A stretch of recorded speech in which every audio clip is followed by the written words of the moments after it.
Hi, my name is Victoria Young, and I'm the founder of On Your Side Tutoring. Today, we're going to learn about Latin roots.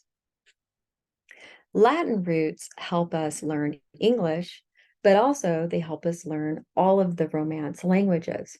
The only problem is that they're hard to remember. So I developed some mnemonics to help us remember them, and then afterwards, there'll be a short quiz to see how well they work for you. Let's start. The root or word stem. This is the part of the word that holds the most basic meaning. It's oftentimes referred to the word stem or the base. It doesn't contain any prefixes or suffixes. The word bellum in Latin means war. To remember this word, think of the English idiom push buttons. We're going to map the B in buttons to the B in bellum. Push buttons means to say or do something just to make someone angry or upset. Example, my little brother is always pushing my buttons. In another figurative sense, the nuclear red button.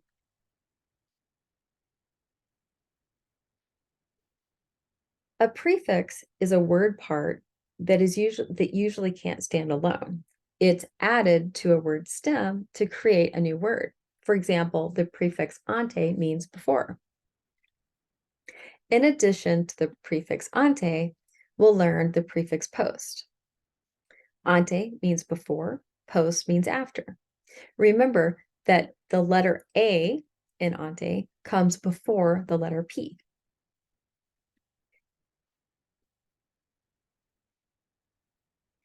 A prefix plus a stem is a new word. For an example, the word antebellum means the period before a war. Ante, again, meaning before.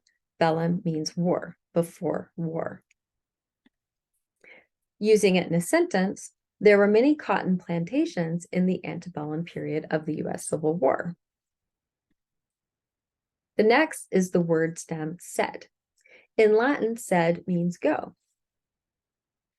When we text, when we want to say see you later, we just simply type the letter C. So we're going to map C to sed to mean go, or see you later, alligator. The word antecedent means go before. For example, in the sentence, Kelly works in Reno, but she goes to school in California. The proper noun Kelly goes before the pronoun she. Kelly is the antecedent of the pronoun she. Kelly goes before. The next word stem is script. In Latin, script means write. Let's think scribbling is writing. We're going to map the SCRI to the SCRI in script. The word postscript means right after. Oh, actually, after right. So how we use this word is we write our letter, and then maybe I forgot something. So I'm going to just put a P period S period standing for postscript, and I'm going to add whatever it is that I forgot to say. The word post date means after date. Example, Kim will post date her rent check for Friday, February 3rd. Let's say that today's date is January 30th and her rent is due today. She writes a check for February 3rd. That's the day the money will be in the bank. It's the next Friday. She gives her landlord the check today, January 30th, but asks him not to cash the check until the Friday that she gets paid, which is February 3rd. So on February 3rd, hopefully it's a nice landlord, and he cashes the check on that day. The next word stem is pone. In Latin, pone means put or place. This one's easy. We're going to use the P in put or place to map to pone. The word postpone means place after. The example sentence is April will postpone her appointment because she has the flu. So she woke up on January 10th and she was supposed to go to the doctor, but she was too sick. Maybe it's a dental appointment. So she calls in and says, I need to change my date. I need to reschedule or postpone my date. So she's going to schedule or place the date for the makeup appointment after the original appointment.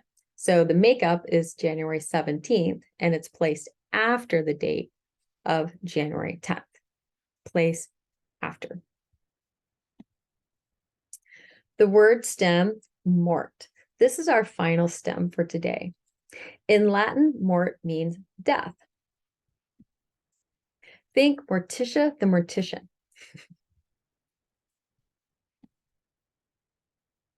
Postmortem, a task performed after death.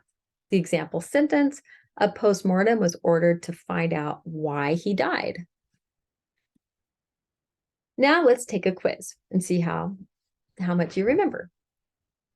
If a wound leads to death, it is. So the hint here is which word means death, okay? Do you remember?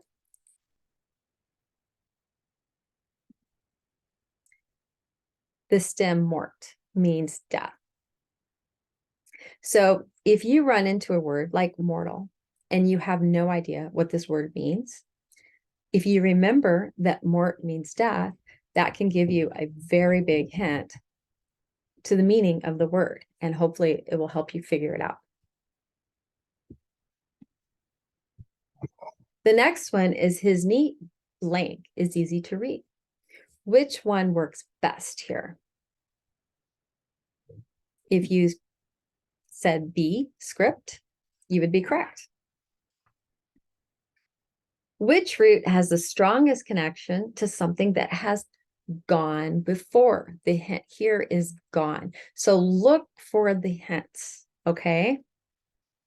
But remember, gone is the past participle of to go. So it's an irregular verb in English. So the past tense is went. The past participle, gone. So which stem here means to go? If you say said, you would be correct. Which root has the strongest connection to someone who is put against you? Again, the hint is put. Which stem means put or place? If you said a poem, you would be right. The last one, the period after a war could be called. So now you have two hints, after and war. If you said postbellum, you would be correct because post is a prefix meaning after, and bellum is a Latin root meaning war. So these Latin roots are used to make many, many English words. So hopefully with just these 5 roots, now you have a bouquet of words that you can identify in English and use. I'm Victoria Young, and I write these lessons because I'm on your side. If you like this lesson, please like it and subscribe to my channel. Thank you so much for watching.